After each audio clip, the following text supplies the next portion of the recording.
अस्सलाम वालेकुम friends, welcome to Zeb biology and wild life. आज का बहुत ही important topic excretion in vertebrates में रोल ऑफ लिवर को पढ़ेंगे। देखें, एक्सक्रीशन वर्टिब्रेट्स के अंदर दो मेन इंपॉर्टेंट आर्गन है जो एक्सक्रीशन का काम करते हैं। वो कौन से आर्गन है? लिवर है और किडनी है। तो सबसे पहले लिवर को पढ़ते हैं। लिवर एक सेंट्रल स्टेशन है या फिर सेंट्रल क्लियरिंग हाउस है एक्सक्रीशन के हवाले से। वो कैसे?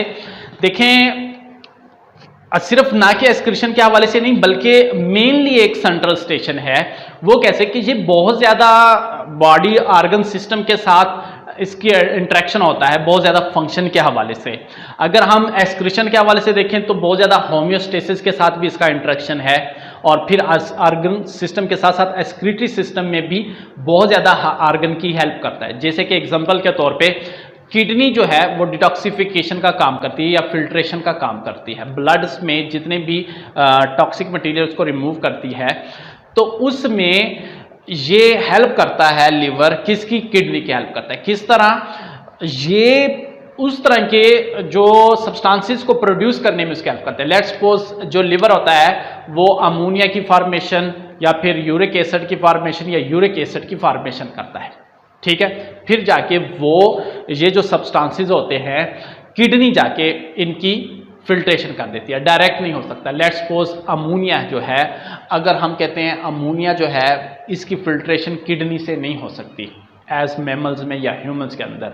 उसकी वजह फिर उसके हम क्या करेंगे, इसको चेंज करता है। कौन चेंज करता है? लिवर चेंज करता है। तो लिवर एक इंटरेक्शन देता है, ये बहुत सारे ऑर्गन की मदद करता है, जैसे किडनी की मदद करता है फॉर डिटॉक्सिफिकेशन में।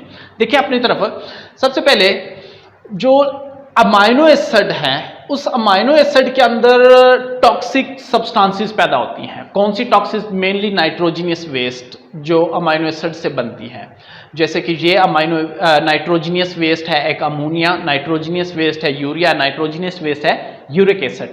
इनकी फॉर्मेशन में मेनली रोल होता है किसका? लिवर का। वो कैसे? लेट्स सपोज अमोनिया है, ये आप लोगों के सामने अमोनिया है। इस अमोनिया को जो NH4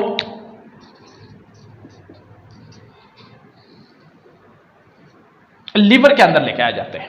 किस तरह लिवर के अंदर आते हैं? ब्लड स्ट्रीम के जरिए। किसके जरिए? ब्लड स्ट्रीम के जरिए। ये जो ब्लड स्ट्रीम होती हैं उन ब्लड स्ट्रीम के जरिए अमोनिया जो है वो लिवर तक पहुंचते हैं। ब्लड स्ट्रीम में कहां से आई? मेटाबॉलिज्म के जरिए। किस चीज की मेटाबॉलिज्म की? प्रोटीन या फिर नाइट्रोजन मेटाबॉलिज्म के जरिए जो अमाइनो एसिड्स है उनकी ब्रेक डाउन होती है, और वहां पे जो एज एक्सक्रीटरी प्रोडक्ट या फिर ऐसा प्रोडक्ट जिसकी जरूरत नहीं होती जैसे कि अमोनिया है, उस दौरान ये अमोनिया बनता है। अमोनिया को ब्लड स्ट्रीम में भेजा जाता है, वहां से जितना भी अमोनिया होता है वो कहां पे आता है? लिवर के अंदर आता है, डायरेक्ट किडनी की तरफ नहीं जाता। तो लिवर क्या करता है? इसको डिटॉक्सिफाइज कर देता है, इसको बदल देता है इनटू लेस टॉक्सिक सब्सटेंस में बदल देता है। वो किस में? देखें, सबसे पहले ये आप लोगों के सामने लिवर है और यहां पे यूरिया साइकिल बना हुआ है। ये मैंने उसको बिल्कुल क्लियरली बना दिया है ताकि आप लोगों को आसानी से समझ आ जाए। होता क्या है, लिवर की दो चीजें इसमें अहम किरदार अदा करती हैं। एक उसका माइटोकॉन्ड्रियल मैट्रिक्स और इसका साइटोसोल। लिवर सेल्स का जो माइटोकॉन्ड्रियल मैट्रिक्स होगा, यानी ये सारा लिवर नहीं करता, लिवर के सेल करते हैं। क्या करते हैं? ये तो मैंने बिल्कुल आप लोगों के लिए बिग स्क्रीन दिखाई है इसलिए कि आप लोगों को आसानी से समझ आ जाता है। दरअसल ये जितना भी फंक्शन हो रहा है वो उस लिवर के सेल में हो रहा है। लिवर के सेल के माइटोकॉन्ड्रियल मैट्रिक्स में क्या होता है? NH4 उसके साथ दो मॉलिक्यूल। किसके दो मॉलिक्यूल? अमोनिया के। एक मॉलिक्यूल कार्बन डाइऑक्साइड का और एक ATP यूज होती है। ये आपस में मिलकर क्या बनाते हैं? कार्बामाइल फॉस्फेट। और ये प्रोसेस होता है माइटोकॉन्ड्रियल मैट्रिक्स में, लिवर सेल के माइटोकॉन्ड्रियल मैट्रिक्स में। और फिर पहले से मौजूद ऑर्निथीन जो कि बाहर से आती है लिवर सेल के साइटोसोल में, इसके साथ कार्बामाइल फॉस्फेट और ऑर्निथीन ये दोनों आपस में मिलकर क्या बनाते हैं? सिट्रोलिन की फॉर्मेशन होती है। क्या होती है? सिट्रोलिन में। तो ये जो सिट्रोलिन है वो साइटोसोल से वापस लिवर से निकल आ जाती है। कहां पे? बाहर की तरफ। और वहां सिट्रोलिन जो है वो कन्वर्ट कर दिया जाता है एक एंजाइम्स की मदद से आर्जिनोसक्सीनेट में। किस में कन्वर्ट किया जाता है? आर्जिनोसक्सीनेट में। और फाइनली आर्जिनोसक्सीनेट को आर्जिनिन में और आर्जिनिन को आर्जिनेज एंजाइम की मदद से उसको किस में? लेस टॉक्सिक सब्सटेंस यूरिया के अंदर कन्वर्ट कर दिया जाता है। फिर ये यूरिया कहां ट्रांसफर किया जाता है? Simply into blood.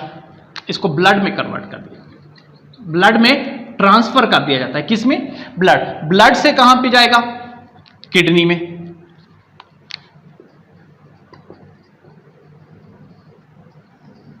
और किडनी से फिर ये यूरिन के अंदर चला जाता है, यानी फिर ये कहां पे जाएगा? यूरिन के अंदर, यूरिन में, और फिर यहां से रिलीज कर दिया जाएगा। तो देखिए, एक लिवर जो है वो एक सेंट्रल स्टेशन का काम कर रहा है, या फिर एक सेंट्रल क्लियरिंग हाउस का काम कर रहा है। किस तरह? एक अमोनिया को कन्वर्ट कर दिया, किसकी हेल्प की? किडनी की हेल्प की। अब किडनी डायरेक्टली उसे नहीं कर सकता था, लिवर ने क्या किया? उसकी हेल्प की है, एक क्लियरिंग हाउस का काम करता है। इसी तरह बहुत सारी, जिस तरह ये तो यूरिया की प्रोडक्शन हुई, किसकी प्रोडक्शन हुई? यूरिया की प्रोडक्शन हुई। किसकी वजह से? लिवर के। तो लिवर फॉर्मेशन करता है या प्रोडक्शन देता है, अमोनिया की भी प्रोडक्शन देता है, और उसके साथ साथ यूरिक एसिड की भी, इन चीजों की भी कहते हैं। हम कह सकते हैं सिंथेसिस ऑफ अमोनिया, यूरिया या uric acid is done by liver. तो सिर्फ इन चीजों की भी सिंथेसिस नहीं करता, इसके साथ साथ बाइल की भी सिंथेसिस होती है। क्या होती है? बाइल की। अगर हम देखें एक और चीज, बाइल की सिंथेसिस किसकी वजह से होती है? लिवर की वजह से होती है। और लिवर, ये फिर इसका क्या फंक्शन है? बेसिकली बाइल एक फंक्शन के तौर पे काम करता है। जिस तरह फैट वगैरह है उसकी डाइजेशन के अंदर बहुत ज़्यादा हेल्पफुल होता है। तो ये इसकी जो सिंथेसिस है मेनली वो किसकी वजह से हो रही है? लिवर की वजह से। तो इसके साथ साथ अगर हम देखें, बात करें एक्सक्रीशन के हवाले से कि लिवर क्या काम कर रहा है? एक्सक्रीशन का काम कर रहा है। किस तरह कर रहा है? बाय प्रोड्यूसिंग नाइट्रोजिनियस वेस्ट, जो कि बहुत ज़्यादा टॉक्सिक होती है हमारे बॉडी। तो ये सिर्फ और सिर्फ एक्सक्रीशन का काम ही नहीं, इसके साथ और भी बहुत ज़्यादा इंपॉर्टेंट फंक्शन है जो लिवर अदा करता है। वो कौन सा है? लिवर का काम बेसिकली कन्वर्जन भी करता है, रिसाइकलिंग भी करता है, डिटॉक्सिफिकेशन भी करता है। कन्वर्जन कैसे करता है? कन्वर्जन बेसिकली ये जितनी भी लैक्टिक एसिड है या जितने भी ग्लाइकोजन है उनको ग्लूकोज में कन्वर्ट कर देता है, या फिर ग्लूकोज को ग्लाइकोजन में कन्वर्ट कर देता है। आप लोगों को नहीं समझ आई? देखिए सिंपली बात है, जब आप बहुत ज्यादा अमाउंट में ग्लूकोज को लेते हैं और आपको इतनी ज़रूरत नहीं होती, एनर्जी पर्पस में इतनी ज़रूरत नहीं होती, तो उस ग्लूकोज को ग्लाइकोजन में कन्वर्ट कर दिया जाता है। तो इसके अंदर ग्लाइकोजन को स्टोरेज का काम जो है वो कौन करता है? ये लिवर ही करता है। तो लिवर क्या काम करता है? स्टोरेज का काम करता है एक उस चीज़ को, और इसी तरह कन्वर्जन का काम भी करता है। तो उसको ग्लाइकोजन को स्टोर किया जाता है कहाँ पे? लिवर के अंदर। किस तरह? ये देखें, ग्लूकोज है, उसको किस में कन्वर्ट कर दिया? ग्लाइकोजन में।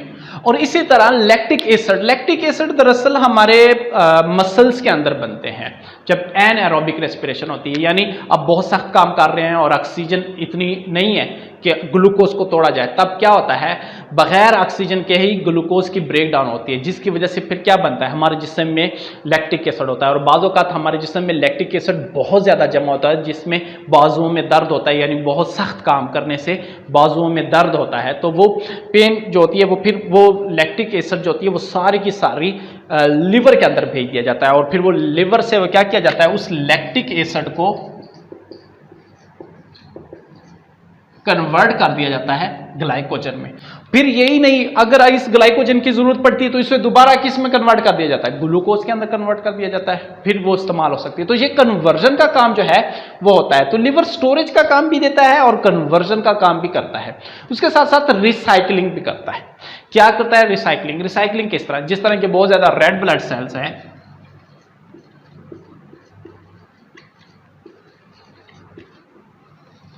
उनके अंदर जो ओल्ड रेड ब्लड सेल्स हैं, जो डेड रेड ब्लड सेल्स जिसे हम कह सकते हैं, या ओल्ड, उसके अंदर जो मेनली हीमोग्लोबिन है,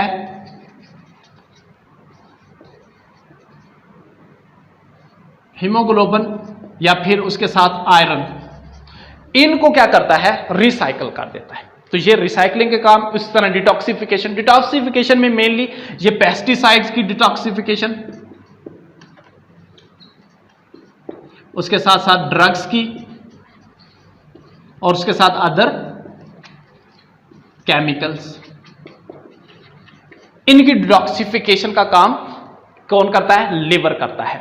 तो देखिए हमने क्या पढ़ा था कि लिवर जो है वो एक सेंट्रल स्टेशन का काम करता है। किस तरह सेंट्रल स्टेशन का काम करता है? होम्योस्टेसिस के साथ इंटरेक्शन करके, या फिर जितने भी बॉडी ऑर्गन सिस्टम है उनके साथ इंटरेक्शन करके करता है। होम्योस्टेसिस क्या है? अगर आप लोगों ने होम्योस्टेसिस या फिर थर्मोरेगुलेशन के बारे में क्लियरली जानना है कंसेप्ट, तो ऊपर आई बटन को प्रेस करें, आप लोगों को लिंक मिल जाएगा, तो आप लोग होम्योस्टेसिस के बारे में डिटेल से जान सकते हैं। दूसरी बात, तो ये नाइट्रोजनियस वेस्ट जितनी भी है उनकी फॉर्मेशन करता है, और फिर ये नाइट्रोजनियस वेस्टेज की डिटॉक्सिफिकेशन कौन करता है? किडनी करता है। तो किडनी की वो हेल्प करता है। कौन हेल्प करता है? लिवर। किस तरह? यूरिया बनाकर फिर किडनी के जरिए उसे यूरिन के अंदर बाहर रिलीज कर दिया जाता है। तो ये तो था एक्सक्रीशन के हवाले से। आप लोगों के माइंड में एक और भी क्वेश्चन आ जाता है कि हम कहते हैं कि लिवर और kidney as a secretory organ के तौर पे काम करते हैं।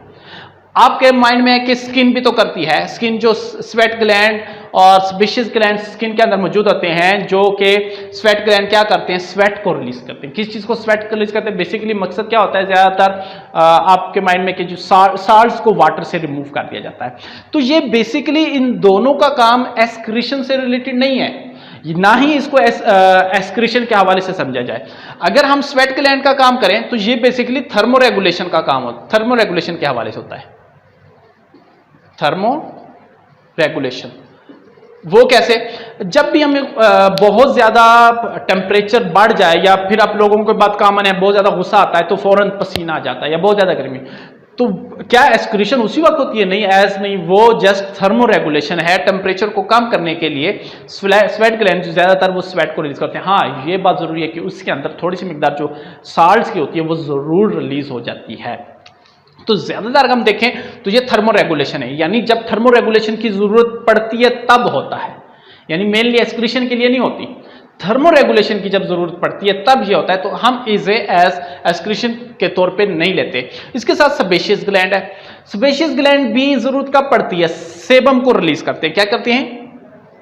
बेसिकली सेबम को रिलीज किया जाता है। सेबम क्या होता है? आप लोगों के फेस के अंदर बहुत ज्यादा ऑयली फेस जो होता है, या फिर ऑयल जो रिलीज करता है, वो दरअसल में सेबम होता है। वो क्या होता है? सेबेशियस ग्लैंड रिलीज करते हैं। क्यों करते हैं?